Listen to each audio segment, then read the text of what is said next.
মুখ্যমন্ত্ৰী ডাঙৰীয়া বাৰ্তালাপ কৰিছিলে সাংবাদিকসকলৰ লগত বিভিন্ন বিষয়ৰ ওপৰত বাৰ্তালাপ কৰিছিলে কিন্তু দুখৰ বিষয় যে তাত আমাৰ শিক্ষামন্ত্ৰী ৰণোজ পেগু ডাঙৰীয়া উপস্থিত আছিল বিভিন্ন মন্ত্ৰীসকল সেই বাৰ্তালাপত উপস্থিত আছিল মুখ্যমন্ত্ৰী ডাঙৰীয়াৰ লগত গুৰুত্বপূৰ্ণ কথা এইটোৱে যে টিউটৰসকল বা অপ্ৰাদেশিকিত শিক্ষকসকলৰ লগত কোন ধৰণৰ আলোচনা নকৰিলে আৰু এই বাৰ্তাত শিক্ষকসকলৰ প্ৰাদেশিকৰণৰ ক্ষেত্ৰত কোনো ধৰণৰ এটা শব্দও নকলে মুখ্যমন্ত্ৰী ডাঙৰীয়াই যিটো সময়ত আশ্বাস দিছিলে লগতে সোশ্যাল মাধ্যমৰ জৰিয়তে মুখ্যমন্ত্ৰী ডাঙৰীয়াই কৈছে যে 2025 ফেব্ৰুৱাৰী বাজেট অধিৱেশনত উত্থাপন কৰিব প্ৰাদেশিকৰণৰ বিষয়টো জনাম বুলি কৈছে যে কি জনাব কৰিবনে নকৰে সেইটোহে জনাব কিন্তু কৰিম বুলিও কোৱা নাই সোশ্যাল মিডিয়া মাধ্যমৰ জৰিয়তে আৰু সমান্তৰালকে কৈছে যে কোৰ্টৰ এটা জাজমেন্ট মই অধ্যয়ন কৰি আছো 3 মাহ তেওঁ অধ্যয়ন কৰোতে লাগিছে আৰু এডভোকেটৰ লগতো আলোচনা কৰিলে তাৰ পিছতো তেওঁ অধ্যয়ন কৰি আছে তেওঁ এতিয়ালৈকে মানে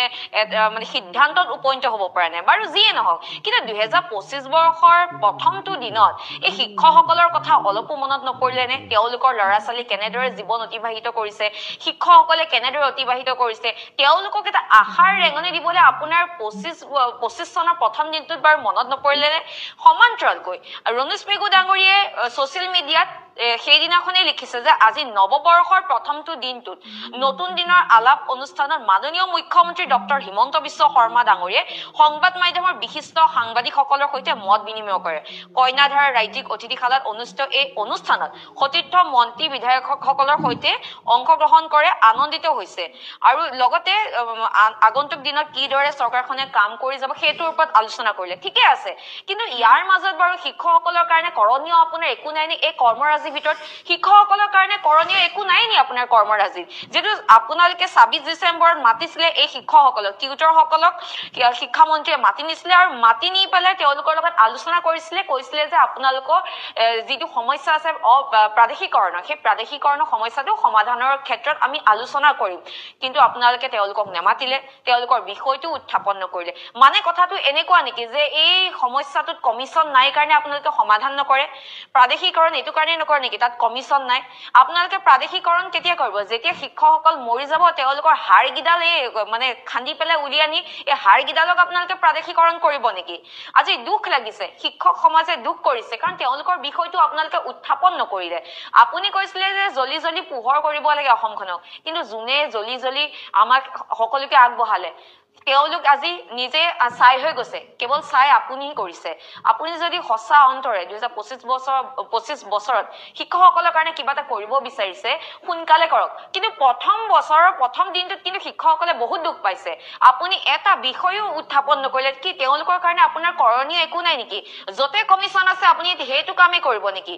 এনেকুৱাটো নহয় কাৰণ শিক্ষকসকল কিয় এলাগি কৰিছে শিক্ষকসকলৰ কি মানে কোনো মৰ্যাদা নাই নেকি আপুনি বাৰু তেওঁলোকক সন্মান নকৰে মাল বুলি সম্বোধন কৰে শিক্ষক দিৱসটো তুলনি বিয়াৰ লগত তুলনা কৰে তেওঁলোকক বেনিফিচিয়াৰী বুলি কয় তথাপিও তেওঁলোকে আপোনাৰ মুখলে বাট চাই আছে কাৰণ কিয় আপুনি প্ৰাদেশিকৰণ কৰাৰ কথা চিন্তা কৰিছো বুলি কৈছে কৰিম নে নকৰিম কোৱা নাই আপুনি সোশ্যাল মিডিয়াতে কৈছে এতিয়া কথা আছে কি সোশ্যাল মিডিয়াত আপুনি কৈ থাকিলে নহব সোশ্যাল মিডিয়াৰ পৰা ওলাই আহক এই শিক্ষকসকলক মাতি পেলাই তেওঁলোকৰ যি মনৰ দুখ আছে বেদনা আছে সেইবিলাক সমাধান কৰক আৰু লগতে আপুনি 2016 চনত কৈছিলে যে 45 দিনৰ ভিতৰত ভেঞ্চাৰ শব্দটো নাইকিয়া কৰি দিম তাৰ পিছত সেই কথাটো যেতিয়া ৰণোজ পেগু ডাঙৰীয়া খুদিলে আমাৰ শিক্ষক সমাজে তেতিয়া ৰণোজ পেগু ডাঙৰীয়া কলে যে মুখ্যমন্ত্ৰী ডাঙৰীয়া ইয়াৰ নিৰ্বাচনী ভাষণ হয় সভাত হাত চাপৰি পাবলে কৰে ভাষণ হয় এটো সঁচা নেকি যদি সঁচা হয় কিন্তু শিক্ষকৰ হাও আপোনাৰ গাত লাগিব আৰু এটো যদি সঁচা নহয় আপুনি সোনকালে এই শিক্ষকসকলৰ সমস্যাটো সমাধান কৰক মুখ্যমন্ত্ৰী ডাঙৰীয়া বাৰ্তালাপ কৰিছিলে সাংবাদিকসকলৰ লগত বিভিন্ন বিষয়ৰ ওপৰত বাৰ্তালাপ কৰিছিলে কিন্তু দুখৰ বিষয় যে তাত আমাৰ শিক্ষামন্ত্ৰী ৰণোজ পেগু ডাঙৰীয়া উপস্থিত আছিল বিভিন্ন মন্ত্ৰীসকল সেই বাৰ্তালাপত উপস্থিত আছিল মুখ্যমন্ত্ৰী ডাঙৰীয়াৰ লগত গুৰুত্বপূৰ্ণ কথা এইটোৱে যে টিউটৰসকল বা অপ্ৰাদেশিকিত শিক্ষকসকলৰ লগত কোন ধৰণৰ আলোচনা নকৰিলে আৰু এই বাৰ্তাত শিক্ষকসকলৰ প্ৰাদেশিকৰণৰ ক্ষেত্ৰত কোনো ধৰণৰ এটা শব্দও নকলে মুখ্যমন্ত্ৰী ডাঙৰীয়াই যিটো সময়ত আশ্বাস দিছিলে লগতে সোশ্যাল মাধ্যমৰ জৰিয়তে মুখ্যমন্ত্ৰী ডাঙৰীয়াই কৈছে যে 2025 ফেব্ৰুৱাৰী বাজেট অধিৱেশনত উত্থাপন কৰিব প্ৰাদেশিকৰণৰ বিষয়টো জনাম বুলি কৈছে কি জনাব কৰিব নে নকৰে সেইটোহে জনাব কিন্তু কৰিম বুলিও কোৱা নাই সোশ্যাল মিডিয়া মাধ্যমৰ জৰিয়তে আৰু সমান্তৰালকে কৈছে যে কোৰ্টৰ এটা জাজমেন্ট মই অধ্যয়ন কৰি আছো 3 মাহ তেওঁ অধ্যয়ন কৰোতে লাগিছে আৰু এডভোকেটৰ লগতো আলোচনা কৰিলে তাৰ পিছতো তেওঁ অধ্যয়ন কৰি আছে তেওঁ এতিয়ালৈকে মানে সিদ্ধান্তত উপনীত হ'ব পৰা নাই বাৰু যিয়ে নহওক কিন্তু 2025 বৰ্ষৰ প্ৰথমটো দিনত এই শিক্ষকসকলৰ কথা অলপো মনত নপৰিলে নে তেওঁলোকৰ ল'ৰা-ছোৱালী কেনেদৰে জীৱন অতিবাহিত কৰিছে শিক্ষকসকলে কেনেদৰে অতিবাহিত কৰিছে তেওঁলোকক এটা আশাৰ ৰেঙনি দিবলৈ আপোনাৰ 25 চনৰ প্ৰথম দিনটোত বাৰু মনত নপৰিলে নে সমান্তৰালকৈ ৰণোজ পেগু ডাঙৰীয়ে সোশ্যাল মিডিয়াত সেইদিনাখনে লিখিছে যে আজি নৱবৰ্ষৰ প্ৰথমটো দিনটোত নতুন দিনৰ আলাপ অনুষ্ঠানত মাননীয় মুখ্যমন্ত্ৰী ডক্টৰ হিমন্ত বিশ্ব শৰ্মা ডাঙৰীয়ে সংবাদ মাধ্যমৰ বিশিষ্ট সাংবাদিকসকলৰ সৈতে মত বিনিময় কৰে কইনাধাৰা ৰাজ্যিক অতিথিশালাত অনুষ্ঠিত এই অনুষ্ঠানত সতীৰ্থ মন্ত্ৰী বিধায়কসকলৰ সৈতে অংশগ্ৰহণ কৰে আনন্দিত হৈছে আৰু লগতে আগন্তুক দিনত কিদৰে চৰকাৰখনে কাম কৰি যাব সেইটোৰ ওপৰত আলোচনা কৰিলে ঠিকে আছে কিন্তু ইয়াৰ মাজত বাৰু শিক্ষকসকলৰ কাৰণে কৰণীয় আপোনাৰ একো নাই নে এই কৰ্মৰাজি ভিতৰত শিক্ষকসকলৰ কাৰণে কৰণীয় একো নাই নি আপোনাৰ কৰ্মৰাজিত যেটো আপোনালোকে 26 ডিসেম্বৰত মাতিছিলে এই শিক্ষকসকলক টিউটৰসকলক শিক্ষামন্ত্ৰীয়ে মাতি নিছিলে আৰু মাতি নি পেলাই তেওঁলোকৰ লগত আলোচনা কৈছিলে যে আপোনালোকৰ যিটো সমস্যা আছে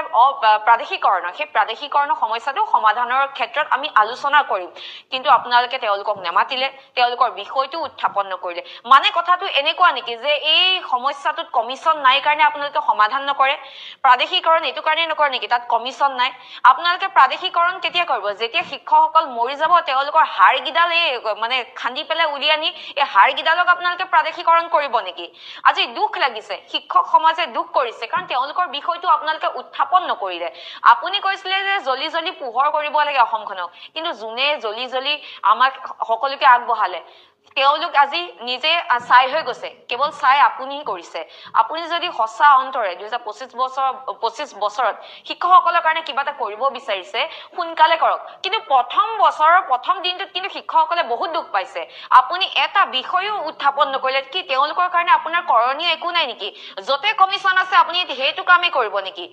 এনেকুৱাটো নহয় কাৰণ শিক্ষকসকল কিয় এলাগি কৰিছে শিক্ষকসকলৰ কি মানে কোনো মৰ্যাদা নাই নেকি আপুনি বাৰু তেওঁলোকক সন্মান নকৰে মাল বুলি সম্বোধন কৰে শিক্ষক দিৱসটো তুলনি বিয়াৰ লগত তুলনা কৰে তেওঁলোকক বেনিফিচিয়াৰী বুলি কয়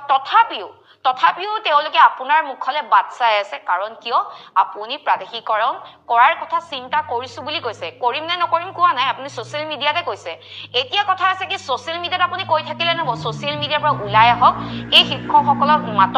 মাতি পেলাই তেওঁলোকৰ যি মনৰ দুখ আছে বেদনা আছে সেইবিলাক সমাধান কৰক আৰু লগতে আপুনি 2016 চনত কৈছিলে যে 45 দিনৰ ভিতৰত ভেঞ্চাৰ শব্দটো নাইকিয়া কৰি দিম তাৰ পিছত সেই কথাটো যেতিয়া ৰণোজ পেগু ডাঙৰীয়া খুদিলে আমাৰ শিক্ষক সমাজে তেতিয়া ৰণোজ পেগু ডাঙৰীয়া কলে যে মুখ্যমন্ত্ৰী ডাঙৰীয়া ইয়াৰ নিৰ্বাচনী ভাষণ হয় সভাত হাত চাপৰি পাবলে কৰে ভাষণ হয় এটো সঁচা নেকি যদি সঁচা হয় কিন্তু শিক্ষকৰ হাও আপোনাৰ গাত লাগিব আৰু এটো যদি সঁচা নহয় আপুনি সোনকালে এই শিক্ষকসকলৰ সমস্যাটো সমাধান কৰক